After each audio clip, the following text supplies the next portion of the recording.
में दोस्तों बात करेंगे इस वीडियो में हम लोग आरआरसी लेवल 1 के ज्वाइनिंग लेटर के अपडेट के बारे में। देखिए फ्रेंड्स, एक और जोन से ग्रुप डी की कॉमन ज्वाइनिंग लेटर यहां पे जारी की गई है। और दोस्तों यहां पे रोजगार मेला का तहत टेम्पररी ज्वाइनिंग की बात की जा रही है, तो लगातार छात्र के क्वेरीज भी आ रहे थे। प्रीवियस वाले भी ज्वाइनिंग लेटर कुछ यहां पे अपडेट हुआ था, उसमें भी टेम्पररी ज्वाइनिंग लिखा था। तो छात्र का है कि आखिर टेम्पररी ज्वाइनिंग क्यों दे रही है आरआरसी। देखिए 18 अप्रैल तक यहां पे ज्वाइनिंग करने हैं। कौन कौन से डॉक्यूमेंट्स बनाने आपको होंगे और कौन कौन से डॉक्यूमेंट लगने वाले हैं ज्वाइनिंग के समय, सारा कुछ अपडेट हम लोग जानते हैं। तो चलिए वीडियो को शुरू करते हैं। इससे पहले जो लोग चैनल पर नए हैं वो जल्द से चैनल को सब्सक्राइब करके बेल बटन जरूर दबा दीजिएगा रेलवे भर्ती की पल पल की अपडेट के लिए। देखिए फ्रेंड्स, ये रही कॉमन ज्वाइनिंग लेटर जो कि आए हैं office department of personal Raipur division की तरफ से। यहां पे आए हैं south east central railway Bilaspur. यहां पे देखिए दिनांक 19/3/2023। यहां पे 2 डियर कैंडिडेट मेंशन है। अब जैसा कि आपको पता है कि बिलासपुर जोन में पोस्ट का अलॉटमेंट भी हो चुका है, पैनल आने के बाद डिवीजन का अलॉटमेंट भी हो चुका है और अब ज्वाइनिंग लेटर जारी करने बाकी है और रोजगार मेला के तहत यहाँ पे ज्वाइनिंग लेटर देनी है। अब यहाँ पे बाई ईमेल एड्रेस के थ्रू भी आपको दोस्तों ज्वाइनिंग लेटर पब्लिश किए जाएंगे, यहाँ पे भेजे जाएंगे और बाई स्पीड पोस्ट भी आपके पते पे यहाँ पे ज्वाइनिंग लेटर डिस्पैच कर दिए जाते हैं। जो आपको सबसे पहले पहुंचते हैं उसके बेसिस पे आपको आके यानी कि ईमेल पे आया तो सारे डॉक्यूमेंट को तैयार करके आपको जल्दी ज्वाइनिंग करनी होती है, या फिर बाई स्पीड पोस्ट पे आते हैं तो उसका भी डॉक्यूमेंट का यूज करके आप लोग भर के सब कुछ लेके जा सकते हो और दूसरे डॉक्यूमेंट बना के जो कि मांगे गए हैं। अब यहां पे बात करें तो ज्वाइनिंग लेटर एक किसका आया है, तो यहां पे बोले गए हैं temporary provisional offer of appointment as assistant carriage and wagon mechanical in level 1 pay matrix in 7 CPC। यानी जिनको भी यहाँ पे असिस्टेंट कैरीज एंड वैगन वाला पोस्ट मिलेगा उनको इसी फॉर्मेट में यहाँ पे ज्वाइनिंग लेटर बाद के दिनों में भेज जाएंगे। इसमें एक सवाल आ रहा था प्रीवियस में, जैसा कि आपको पता है कि इसी जोन से ट्रैक मेंटेनर ग्रेड 4 का कॉमन ज्वाइनिंग लेटर इशू हुआ था जो कि अप्रूवल मिले थे पीसीपीओ ऑफिस के। तो वहां पे भी लगातार सवाल आ रहे थे छात्र के कि सर यहाँ पे ज्वाइनिंग लेटर में टेम्पररी प्रोविजनल ज्वाइनिंग लेटर क्यों लिख रहा है, हमने तो एग्जाम दिया है तो परमानेंट जॉब होनी चाहिए थी। तो फ्रेंड्स इसको आप लोग समझिएगा, जब आपने एग्जाम दिया, सारा कुछ कंप्लीट किया, आपका सिलेक्शन हुआ फर्स्ट डीबी में, आपने जाके डीबी कंडक्ट कराया, डीबी दिया और मेडिकल दिया। अब डॉक्यूमेंट में दोस्तों आपने सारे डॉक्यूमेंट सबमिट किए हैं। अब आपका मार्कशीट सबमिट हुआ है, कास्ट सर्टिफिकेट सबमिट हुआ है, आधार कार्ड, जो भी चीजें और डॉक्यूमेंट है सब कुछ यहाँ पे आपने सबमिट किए हैं। इसके अलावा देखिए ज्वाइनिंग के समय और भी डॉक्यूमेंट बनाने होते हैं, जैसे कि कैरेक्टर सर्टिफिकेट का परफॉर्मा देता है तो कैरेक्टर सर्टिफिकेट बनाने होते हैं गजेटेड ऑफिसर से सिग्नेचर करवा के।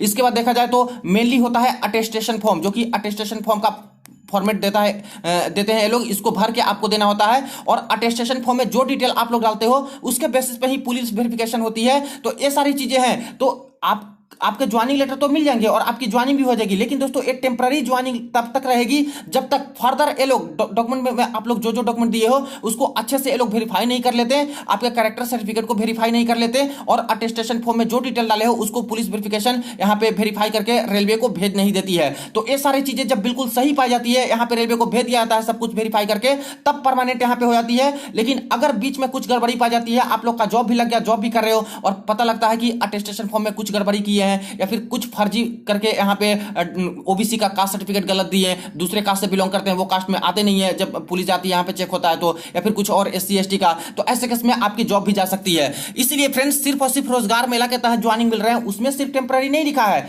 कभी भी आपकी ज्वाइनिंग लेटर रेलवे के अंतर्गत मिलेगी, चाहे किसी भी पोस्ट पे, चाहे ग्रुप डी की पोस्ट हो, चाहे एनटीपीसी की पोस्ट हो, चाहे जूनियर इंजीनियर की पोस्ट हो, एएलपी टेक्नीशियन की पोस्ट हो, सभी में यहाँ पे टेम्पररी ज्वाइनिंग लेटर ही लिखे रहते हैं, क्योंकि बाद में फर्दर वेरिफिकेशन होने के बाद सब कुछ सही पा जाते हैं तभी परमानेंट यहाँ पे हो जाता है। तो इसको गलत वे में मत लीजिएगा, आपके जॉब लगे हैं, परमानेंट ही जॉब है, आपका सारा डॉक्यूमेंट बिल्कुल सही है, जेन्युइन कैंडिडेट हो तो कोई दिक्कत नहीं होगी, परमानेंट ही जॉब रहेगा। लेकिन कुछ गड़बड़ी बाद में पाए जाते हैं कि आपने फॉर्ज किया, कुछ गड़बड़ी डॉक्यूमेंट दिए हो, तो ऐसे केस में जब पुलिस वेरिफिकेशन और सारे कुछ होती है, वेरीफाई में कुछ गड़बड़ी पाए जाते हैं तो आपकी जॉब भी जा सकती है। इसीलिए टेम्पररी लिखते हैं लोग। तो आई थिंक कि अब यहां पे क्लियर हो गया होगा।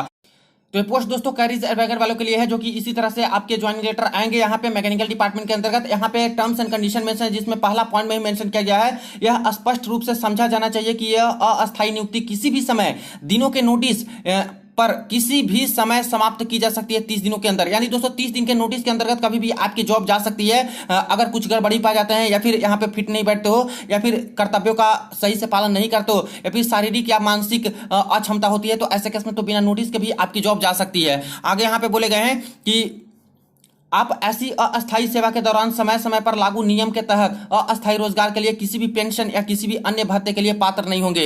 यानी पेंशन तो आपको नहीं मिलेगी टेम्पररी ज्वाइनिंग तक के समय, और इसके बाद अन्य भत्ते जो एक्स्ट्रा मिलते हैं वो भी आपको नहीं प्रोवाइड किए जाएंगे। हालांकि देखा जाए तो जहां पे 6 महीना का ट्रेनिंग होता है, जहां पे आपके 9 महीने के ट्रेनिंग होते हैं, 1 साल का ट्रेनिंग होता है, वहां पे ये रूल दोस्तों ज्यादा अप्लाई होता है क्योंकि ज्यादातर ट्रेनिंग होते हैं। लेकिन ग्रुप डी में बात करें तो ट्रेनिंग नाम मात्र का होता है, 7 दिन 10 दिन ऐसे ही होते हैं जो कि कोऑर्डिनेट करके आपको ज्वाइनिंग के लिए भेज देते हैं। सारा फील्ड पर काम शुरू हो जाता है और सारा कुछ पैसे भी मिलने लगते हैं, और इसके बाद सारे अलाउंसेस भी, डियरनेस अलाउंस और सारी चीजें जो कि डायरेक्ट ही यहाँ पे मिलने लगती है। तो कोई दिक्कत वाली बात यहाँ पे नहीं है क्योंकि यहाँ पे ज्यादा ट्रेनिंग भी नहीं है इसमें। इसके बाद है नियुक्ति के इस प्रस्ताव के अंत में बताए गए फॉर्म को आपको निष्ठा की शपथ लेनी होगी। यानी कि जो है यहाँ पे ओथ ऑफ एलिजियंस आपको लेना होगा, सिग्नेचर करना होता है कि मैं बिल्कुल अच्छे तरीके से इसको पढ़ के मैं ज्वाइनिंग कर रहा हूं। आगे देखिए, your appointment will be subject to verification of certificate in support of age, educational qualification, caste and other eligibility criteria. यानी यहाँ पे साफ साफ बोला गया है कि आपके बाद में भी हम लोग जो एज का सर्टिफिकेट है वो सब कुछ चेक करेंगे, एजुकेशनल क्वालिफिकेशन का जो आपने सबमिट किया डीबी में वो सब कुछ चेक करेंगे, कास्ट सर्टिफिकेट चेक करेंगे, और अदर जो क्राइटेरिया है वो सब कुछ चेक करेंगे। ज्वाइनिंग के समय ये सारा फिर से चेक होगा, तभी आपकी ज्वाइनिंग मिलेगी। आगे देखिए, यहाँ पे बोले गए हैं you must be prepare to accept the offer of provisional appointment at any station on South East Central Railway। किसी भी स्टेशन पे आपको जॉब लग सकती है, ये भी यहाँ पे बोल दिया गया है। इसके बाद देखा जाए तो यहाँ पे बोले गए हैं कि 10 पासपोर्ट साइज फोटोग्राफ आपको लेके आने हैं, कैरेक्टर सर्टिफिकेट जो कि यहाँ पे भेजे गए हैं उसके बेसिस पे आपको बनवा के लाने हैं, 2 गजेटेड ऑफिसर से यहाँ पे सिग्नेचर करा के, और फर्स्ट क्लास यहाँ पे स्टेटमेंट्री मजिस्ट्रेट से भी सिग्नेचर करा के। इसके बाद देखिए यहाँ पे बोले गए हैं कि you must also be prepare to go on transfer to any station. किसी भी स्टेशन पे आपको ट्रांसफर मिल सकती है, इसके लिए भी आपको तैयार रहना होगा। इसके बाद यहाँ पे बोला जाए तो बोला गया है कि you must bring your original certificate, marksheet, proof of date of birth certificate, caste certificate अगर SC ST OBC वाले हो, in given prescribed proforma issued by competent authority for verification. If any certificate is detected as false, fake, the offer of appointment will be cancelled। यानी joining के समय जैसे dB में आप लोगों ने सारे डॉक्यूमेंट दिए हैं, उसी सारे डॉक्यूमेंट को आपको फिर से ज्वाइनिंग के समय देना होगा। और ध्यान दीजिएगा कि जिनका SC ST OBC EWS का सर्टिफिकेट ओरिजिनल वो लोग डीबी में रख लिए हैं, तो ऐसे केस वाले छात्र यहाँ पे नया यहाँ पे अप्लाई कर दें, क्योंकि ज्वाइनिंग के समय फिर से यहाँ पे कास्ट सर्टिफिकेट ओरिजिनल ही देखी जाती है, और कोई भी गड़बड़ी पाई जाती है डॉक्यूमेंट में इस तरह से ज्वाइनिंग के समय भी, तो आपके ऑफर ऑफ अपॉइंटमेंट कैंसिल कर दिए जाएंगे।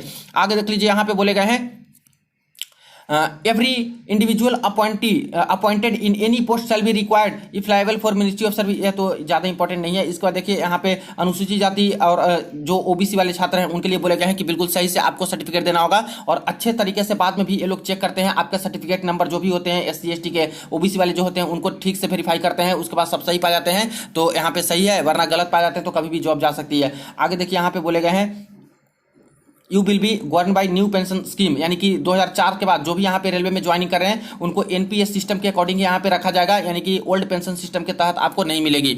इसके बाद यहाँ पे बोले गए हैं कि you must B 2 xerox copy of attestation form. Attestation form यहाँ पे जो भेजा गया है उसका 2 कॉपी आपको निकलवा लेना है, और दोनों कॉपी पे आपको भर के आपको ले जाना होता है, और जो अटेस्टेशन फॉर्म में डिटेल डालते हो उसी के बेसिस पे पुलिस वेरिफिकेशन भी होती है, तो उसमें सही सही डिटेल डालना होता है। आगे देखिए, यदि आप इन शर्तों पर अस्थायी नियुक्ति लेने के इरादे रखते हैं तो कृपया नियुक्ति की अपनी कृति का संकेत दें। आपको वरिष्ठ मंडल कार्मिक अधिकारी दक्षिण पूर्व मध्य रेलवे रायपुर मंडल के भर्ती प्रकोष्ठ को विधिवत भरे हुए संलग्न प्रोफार्मा के साथ 18/4/2023 को या उससे पहले कार्य दिवस पर सुबह 10 बजे तक रिपोर्ट करें। ऐसे न करने पर नियुक्ति का यह प्रस्ताव रद्द कर दिया जाएगा। यानी ये सारा कुछ कंडीशन को मानते हो तो छात्र यहाँ पे रायपुर डिवीजन के अंतर्गत जिनको मिले हैं और जिनको ज्वाइनिंग लेटर मिल जाती है, वैसे छात्र 18/4/2023 तक के डेट में आके आप लोग यहाँ पे ज्वाइनिंग कंप्लीट करा सकते हो। देखिए, जब आपकी ज्वाइनिंग लेटर मिल जाती है उसके नेक्स्ट डेट से भी दोस्तों सारे डॉक्यूमेंट बना के जब आपकी डॉक्यूमेंट बन जाती है आप लोग ज्वाइनिंग के लिए जा सकते हो कभी भी, लेकिन लास्ट डेट 18/4/2023 का इस तरह से रखा गया है, तो इसके बेसिस पे आपको जाके करवाना होगा। तो आने दीजिए ज्वाइनिंग लेटर, ये तो कॉमन ज्वाइनिंग लेटर इस तरह से जारी करके इन्फॉर्म कर दिया गया है सभी छात्र को। तो यहां से क्लियर हो गया। इसके बाद देखिए यहाँ पे 14 नंबर में, इस कार्यालय में ज्वाइनिंग के लिए रिपोर्ट करते समय आपको मूल आधार कार्ड यानी कि आधार कार्ड ओरिजिनल लगने वाले हैं, पैन कार्ड और बैंक खाते की पासबुक। पैन कार्ड तो लगेगा ही दोस्तों, क्योंकि अब आपको यहाँ पे सैलरी भी मिलने वाली है, तो पैन कार्ड इसके लिए जरूरी है। इसलिए जिनके भी पैन कार्ड नहीं बने हैं, किसी भी जोन के कैंडिडेट हो, पैन कार्ड अप्लाई कर दीजिए, सभी को जरूरी होती है। बैंक खाते का पासबुक, किसी भी बैंक में आपका खाता होना चाहिए दोस्तों, नेशनलाइज बैंक में SBI हो गया, PNB हो गया, बैंक ऑफ बड़ौदा हो गया, और सारे बैंक है उसको देख लीजिएगा, जिसमें भी रख सकते हो। लेकिन खास करके गवर्नमेंट इंप्लॉय ज्यादातर SBI का ही अकाउंट खुलवाते हैं, सेविंग अकाउंट, और इसमें आपके सारा कुछ डिटेल वहां पे देना होता है, जिसमें आपकी सैलरी और सारा कुछ यहाँ पे जो भी चीजें हैं वो आती है। और आपके नाम से ही यहाँ पे बैंक अकाउंट होने चाहिए। कुछ छात्र के क्वेरी जाते रहते हैं कि मेरे पापा का है तो दे सकते हैं, तो बिल्कुल नहीं दे सकते, आप लोग अपना ही दीजिएगा, खुद का खुलवा लीजिए अकाउंट। इसके बाद आगे देख लीजिए, ये सारे डॉक्यूमेंट तो लगेंगे ही। पासबुक का भी राष्ट्रीयकृत बैंक से लेना होगा, किसी भी राष्ट्रीयकृत बैंक से आप लोग ले सकते हो यहाँ पे पासबुक, या फिर बैंक में खुलवा सकते हो अकाउंट। आधार कार्ड, पैन कार्ड और बैंक खाते के बिना आगे की प्रक्रिया नहीं की जाएगी। साफ साफ बोला गया कि ये बिल्कुल जरूरी है। एक मूल रद्द चेक होनी चाहिए। तो जब आप लोग यहाँ पे कोई भी खाता खुलवाते हो बैंक में, तो तुरंत आप लोग चेकबुक के लिए भी अप्लाई कर दीजिएगा, या फिर आपके पास खाता है तो चेकबुक नहीं है तो चेकबुक के लिए आप लोग अप्लाई कर दीजिए जाके, क्योंकि एक कैंसिल चेक मांगे जाते हैं, तो वहां पे चेकबुक लेके जाइएगा, एक चेक आपसे निकाल के और उसको कट कर दिया जाएगा, ऐसे उसको कैंसिल करके वो लोग रख लेते हैं श्योरिटी के तौर पे। तो एक चेक भी लेके आपको जाना होता है, जो कि कैंसिल करके वो लोग रखते हैं, कोई दिक्कत वाली बात नहीं है। इस तरह से मेंशन किया गया है। और जितने डॉक्यूमेंट ये लोग मांग रहे हैं, इसका दो फोटोकॉपी भी यहाँ पे बोले गए हैं कि दो फोटोकॉपी भी आप लोग लेके आइएगा। कार्यालय समय केवल सुबह 10 बजे से यहाँ पे शाम 6 बजे तक काम होता है, जो कि ज्वाइनिंग का प्रोसेस चलेगा। इसके बाद उपरोक्त निर्देश में भाषा अनुवाद में किसी भी गलती के लिए अंग्रेजी संस्करण, कोई भी यहाँ पे गड़बड़ी लग रही है हिंदी वाले भाषा में, तो इंग्लिश वाले संस्करण को आप लोग देख के समझ सकते हो। अब यहाँ पे देखिए, जैसे कि ओथ लेना होता है, यहाँ पे ओथ ऑफ एलिजियंस, शपथ लेना होता है, तो इसके रिगार्डिंग यहाँ पे आपको लिखना होता है कि मैं आत्मजन किसका, इस तरह से करके सब कुछ कि मैं एक्सेप्ट कर रहा हूँ, आई सन ऑफ किनके हैं और डॉटर ऑफ किनके हैं, और मैं इस ऑफर ऑफ अपॉइंटमेंट को एक्सेप्ट कर रहा हूं, ज्वाइनिंग को एक्सेप्ट कर रहा हूं। फिर आपका नेम ऑफ बैंक, किस बैंक का में आपका खाता है, बैंक का अकाउंट नंबर क्या है, बैंक का MICR कोड क्या है, IFSC कोड क्या है, पैन नंबर आपका क्या है, आधार नंबर क्या है, ईमेल ID क्या है, मोबाइल नंबर क्या है, ये देना होता है। यहाँ पे सिग्नेचर करना होगा और इसको सबमिट करना होता है। इसके अलावा देखा जाए तो काफी सारे डॉक्यूमेंट हैं जो कि यहाँ पे बनवाने होते हैं, जो कि थोड़ी देर में आपको मैं बताता हूँ। तो देखिए, सबसे पहला डॉक्यूमेंट यहाँ पे होता है दोस्तों अटेस्टेशन फॉर्म, और सभी जोन के छात्र को ही ये अटेस्टेशन फॉर्म भरना होता है। इसी के बेसिस पे जो डिटेल डालिएगा आपकी पुलिस वेरिफिकेशन होती है। इसमें यहाँ पे तो सबसे पहले आपको फोटो चिपकाना होता है। इसके बाद इसमें साफ साफ बोल दिया गया है ऊपर ही कि कोई भी गड़बड़ी यहाँ पे इंफॉर्मेशन देते हो, कोई गलत इंफॉर्मेशन या फिर कोई चीज दबाने की कोशिश करते हो फैक्ट को, तो ऐसे केस में आपके ऊपर कड़ी कार्रवाई की जा सकती है। इसीलिए यहाँ पे सब कुछ इसमें सही सही डालना होता है, जैसे आपका full name, present home address, इसके बाद होम एड्रेस जो कि अगर कहीं और रह रहे हो तो उसके बारे में, ओरिजिनली कहां के रेसिडेंट हो, ये सारा कुछ डिटेल है। प्रीवियस के वीडियो में मैंने यहां पे पूरा डिटेल में इसके बारे में बताया था कि आखिर अटेस्टेशन फॉर्म भरना कैसे होता है। उस वीडियो को आप लोग देख सकते हो, वीडियो के डिस्क्रिप्शन बॉक्स में उसका मैं लिंक डाल दूंगा। तो उसमें सारा कुछ मैंने बता दिया था एक एक पॉइंट करके दोस्तों कि कहां कहां पे क्या क्या भरना होता है। फिर भी इसमें कुछ दिक्कत होती है तो आप लोग पूछ सकते हो। और सभी जोन के छात्र जो भी यहां पे हैं, जिनकी जोन में ज्वाइनिंग आएगी, सभी जोन को दोस्तों ये यहां पे अटेस्टेशन फॉर्म भेजा जाता है उनको ज्वाइनिंग लेटर के साथ साथ। यहां पे आइडेंटिटी सर्टिफिकेट के बारे में बात करें तो एक आइडेंटिटी सर्टिफिकेट भी आपको बनाना होता है, जो कि यहां पे सभी जोन को अगेन बनाना होगा। और इसमें क्या होता है, यहां पे 8 जो अधिकारी हैं इनमें से किसी एक का ही आपको सिग्नेचर लेना होता है। जैसे गजेटेड ऑफिसर, सेंट्रल गवर्नमेंट या फिर स्टेट गवर्नमेंट के कोई भी हो, बी ग्रुप के हो चाहे ए ग्रुप के गजेटेड ऑफिसर हो, चाहे सर्कल ऑफिसर हो गए, चाहे SDM हो गए, चाहे SDO हो गए, चाहे वो डॉक्टर हो गए सरकारी, चाहे वो प्रोफेसर हो गए सरकारी कॉलेज के, चाहे वो यहाँ पे डिस्ट्रिक्ट मजिस्ट्रेट हो गए, तो ये सारे हैं जो कि गजेटेड ऑफिसर में आते हैं। ये सारे चाहे तो कर सकते हैं इस पे सिग्नेचर। आपके सरकारी स्कूल के जो हेडमास्टर होते हैं वो भी गजेटेड ऑफिसर में ही माने जाते हैं 12th लेवल तक के। इसके बाद मेंबर्स ऑफ पार्लियामेंट ये भी साइन कर देंगे तो चल जाएगा।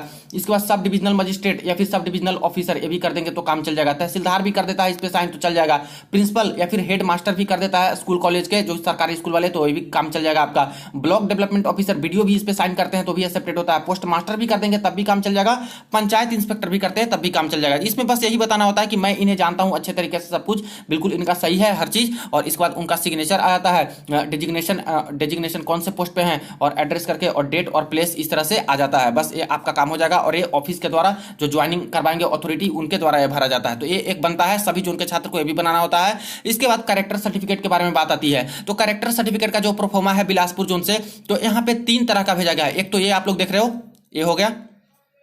इसके बाद यहाँ पे देखिए, यहाँ पे ये वाला एक कैरेक्टर सर्टिफिकेट हो गया। इसके बाद यहाँ देखिए एक कैरेक्टर सर्टिफिकेट ये हो गया। अब यहाँ पे समझिएगा कि 3-3 क्यों भेजा गया है। तो फर्स्ट वाला ये जो देख रहे हो, इसको कहाँ से बनाना होता है, तो लास्ट आपने जहां से भी स्टडी किए हो वहां पे कॉलेज स्कूल में जाके आपको बनाना होता है। अब क्वेरी आ रहा था प्रीवियस वाली वीडियो में जो देखे थे, तो उनका क्वेरी जा रहा था कि सर मैं अभी 2nd ईयर ग्रेजुएशन में हूँ, 3rd ईयर ग्रेजुएशन में हूँ, तो मेरा तो कंप्लीट हुआ नहीं है, तो क्या मुझे भी उसी कॉलेज से ही एक कैरेक्टर सर्टिफिकेट का परफॉर्मेंस से बनाना होगा? तो फ्रेंड्स ऐसा नहीं है, आपने जहां पे स्टडी बिल्कुल कंप्लीट कर ली है वहीं से आपको बनाना होता है। जैसे ग्रेजुएशन में आप लोग हो, इससे पहले पहले 12th आप लोग पास किए होंगे, डिप्लोमा पास किए होंगे, चाहे समथिंग कुछ भी होगा इससे नीचे, तो वहां से आपको जाके उस स्कूल से ये परफॉर्मा देके आपको लास्ट जो जहां से पढ़ाई की हो उसका बनवा लेना है। अगर ग्रेजुएशन कंप्लीट हो गया है, सर्टिफिकेट सब मिल गई है, तो वहां से भी जाके ये बनवा सकते हो। तो इसको बस प्रिंट आउट लेके जाना होता है, लास्ट जो पढ़ाई की हो वहां पे जाके आपको ये भरवा लेना होता है। प्रिंसिपल जो भी डीन और सेक्रेटरी जो भी हेड होते हैं वहां पे सिग्नेचर कर देते हैं, हेडमास्टर जो भी होंगे, और प्लेस और डेट ये सब आ जाएगा, डेजिग्नेशन उनका स्टाम्प लग जाएगा वो स्कूल का या फिर कॉलेज का जहां से किए हो।